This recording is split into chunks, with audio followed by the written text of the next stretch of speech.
है और उसमें थोड़ा बचल रहता है तो लौटते समय जल में ऊपर से ही ऐसे खींचिएगा तब तक पक जाएगा एक बूंदी से। ठीक।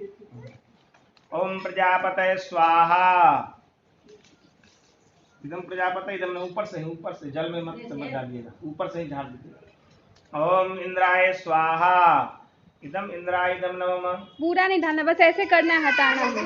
ओम अग्नय स्वाहा। ऐसे बस कीजिए और हाँ उधर हो गया, उधर कीजिए। इदम अग्नय इदम नमः। ओम अस्मिन् हव्याज्योतना स्वाहा। इदम अग्नय इदम नमः। तीसरी ओम सुस्मिताय शोचिसे सिद्रम तिमिरम धोतना अग्नयजातवेदसे स्वाहा।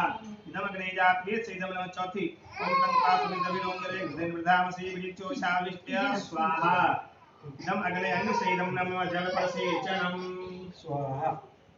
जल गिरना है पूरब में, आपको खड़ा होगा। ओम भूः स्वाहा। इदम अग्नय इदम नमः। ओम भूवः स्वाहा। इदम वायवे इदम नमः। ओम स्वः स्वाहा। इदम सूर्याय इदम नमः। गायत्री मंत्र आहुति।